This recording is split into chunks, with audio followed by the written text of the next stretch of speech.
Siddhartha, por Hermann Hesse. Primera parte. El hijo del Brahman. Siddhartha, el agradecido hijo del Brahman, el joven halcón, creció junto a su amigo Govinda, al lado de la sombra de la casa, con el sol de la orilla del río, junto a las barcas, el umbrío del bosque de sauces y de higueras. El sol bronceaba sus hombros brillantes al borde del río, en el baño, en las abluciones sagradas, en los sacrificios religiosos. La sombra se adentraba por sus negros ojos en el boscaje de mangos, en los juegos de los niños, en el canto de su madre, en los sacrificios religiosos, en las enseñanzas de su padre y sus maestros, en la conversación de los sabios. Ya hacía mucho tiempo que Siddhartha participaba en las conferencias de los sabios. Con Govinda se entrenaba en las lides de la palabra, en el arte de la contemplación, de saber ensimismarse. Ya podía pronunciar quedadamente el Om, la palabra por excelencia. Había conseguido decirlo en silencio, aspirando hacia adentro. Aprendió a enunciarlo calladamente, aspirando hacia afuera, concentrando su alma y con su frente envuelta en el brillo de la inteligencia. Ya sabía entender el interior de su Atman, indestructible en el mundo material. La alegría invadía el corazón de su padre al ver al hijo inteligente, con deseos de saber. Observaba cómo crecía en Siddhartha un gran sabio y sacerdote, un príncipe entre los brahmanes. Una deliciosa sensación llenaba el pecho de su madre cuando le veía andar, sentarse y levantarse. Siddhartha fue fuerte, el hermoso, el que caminaba sobre piernas delgadas, el que saludaba con perfectos modales.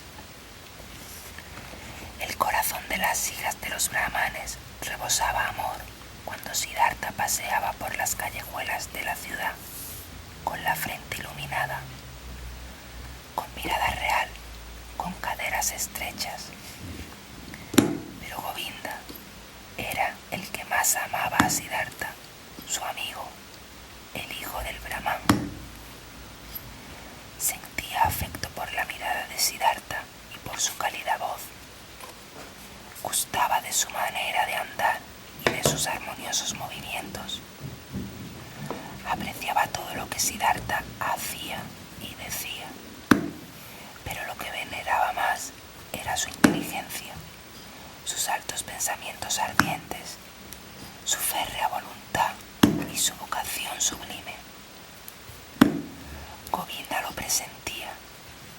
Este no será un brahman corriente, ni un oscuro funcionario de los sacrificios, ni un ávido comerciante de fórmulas mágicas, ni tampoco un orador vano y vacío o un sacerdote malicioso. Sin embargo, tampoco será una mansa y estúpida oveja entre la masa del rebaño. No, y tampoco él, Govinda, quería ser así, un brahman como hay 10.000. Quería seguir a Siddhartha, el amado, el maravilloso. Y si Siddhartha un día se convertía en Dios, si un día entraba en el imperio de la luz, Govinda le seguía entonces como su amigo, su acompañante, su criado, su escudero, su sombra. Todos querían así a Siddhartha, a todos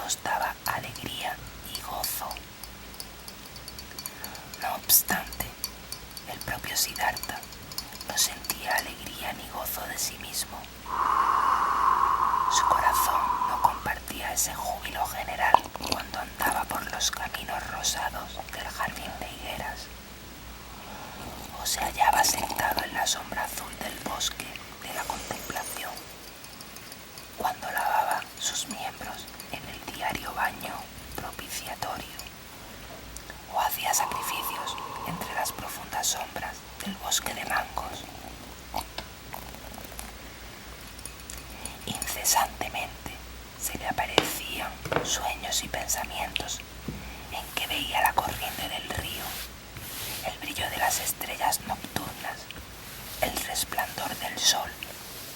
El ánimo se le intranquilizaba con pesadillas salidas del humo de los sacrificios, de los besos del Rig Veda, de las doctrinas de los viejos brahmanes. Siddhartha había empezado a alimentar el descontento en su interior. Comenzó por comprender que el amor de su padre, el cariño de su madre y también el afecto de su amigo Govinda no le haría feliz para toda la vida. No le satisfacía lo bastante. Había empezado a presentir que su venerable padre y los otros profesores, junto con los sabios brahmanes, ya le habían comunicado la parte más importante de su sabiduría. Adivinaba que ya habían henchido hasta la plétora el recipiente, y sin embargo, el recipiente no se encontraba lleno. El espíritu no se hallaba satisfecho, el alma no estaba tranquila, el corazón no se sentía saciado. Las abluciones eran buenas, pero era agua. No lavaban el pecado, no curaban la sed del espíritu, no tranquilizaban el temor del corazón. Los sacrificios y la invocación de los dioses eran excelentes, pero ¿lo eran todo? ¿Daban los sacrificios la felicidad? ¿Y qué sucedía con los dioses? ¿Realmente era Prabhati el creador del mundo? ¿No era el Atman, lo único, lo indivisible?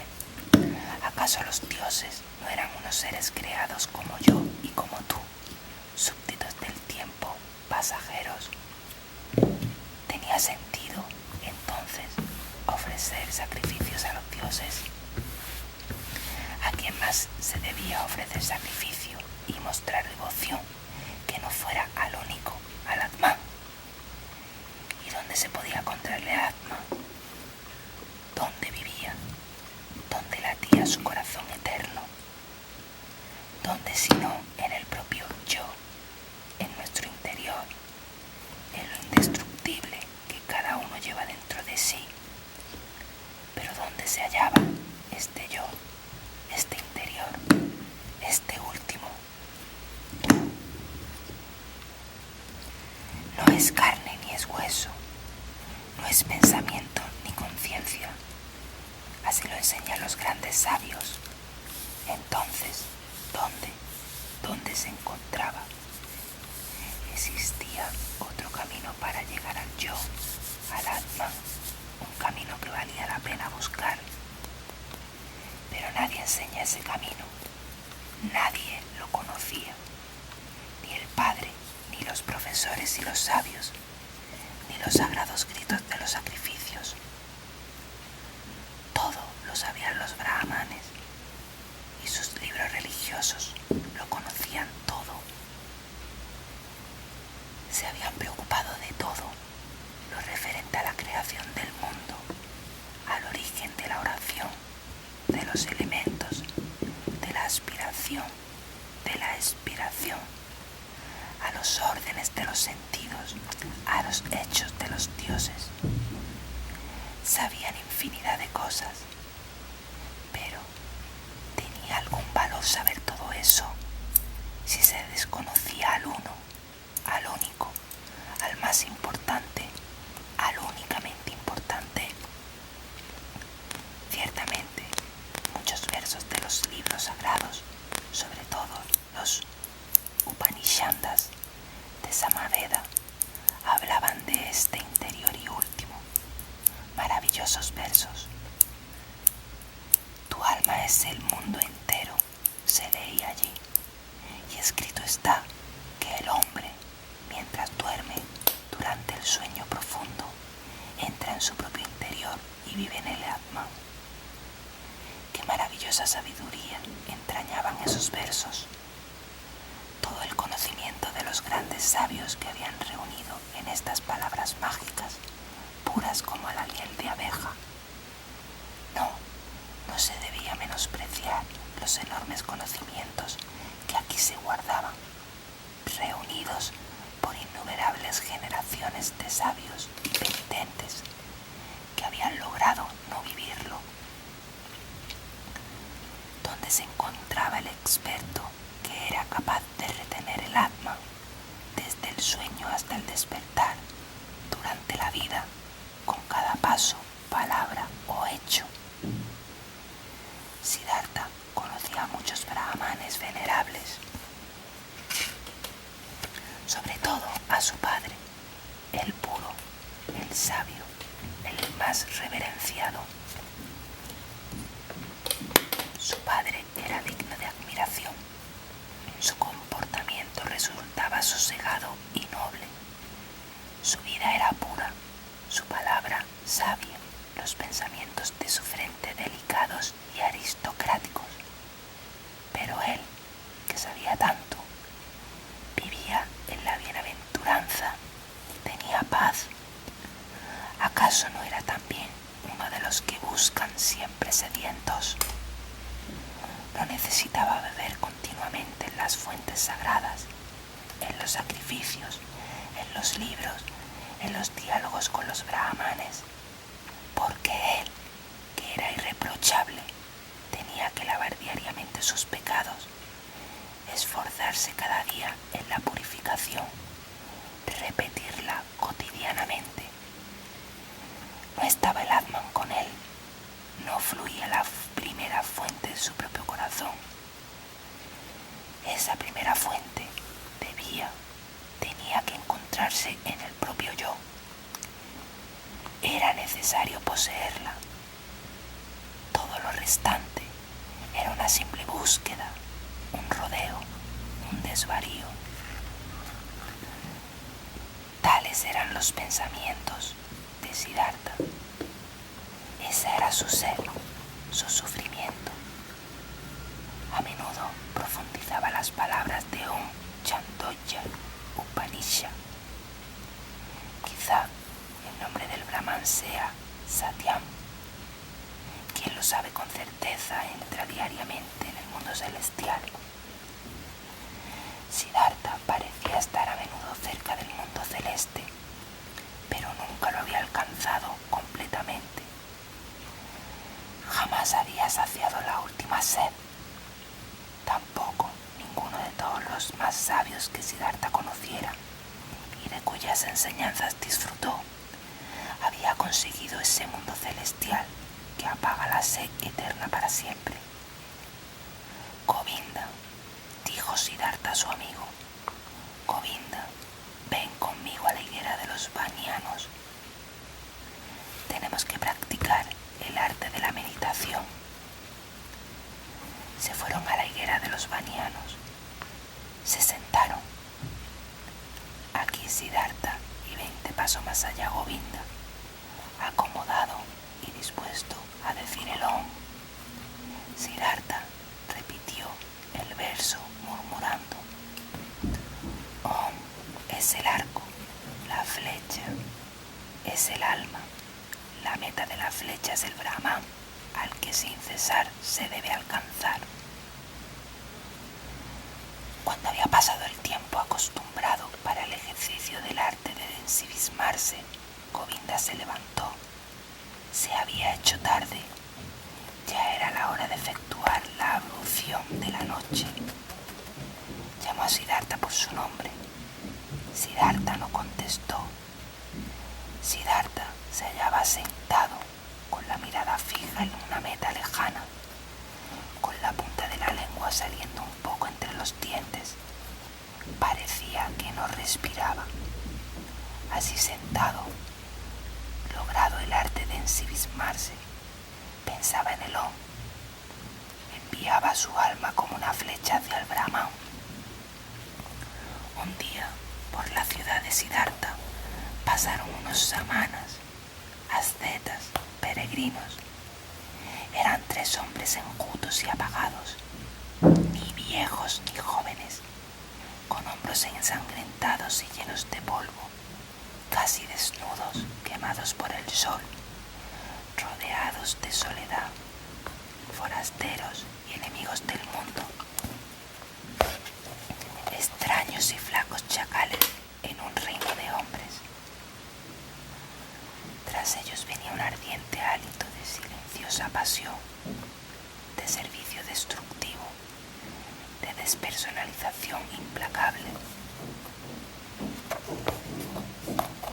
Por la noche, después de la hora de la contemplación, Siddhartha declaró a Govinda: mañana de madrugada, amigo, Siddhartha irá con los samanas. Será un nuevo samana. Govinda palideció al oír tales palabras y al leer en la cara inmóvil de su amigo aquella decisión imposible de desviar, como la flecha disparada por un arco. De pronto, y con la primera mirada, Govinda se dio cuenta: esto es solo el principio. Ahora Siddhartha iniciará su camino. Ahora empieza a despertar su destino, y con el suyo también el mío, y se tornó lívido como la piel seca de un plátano.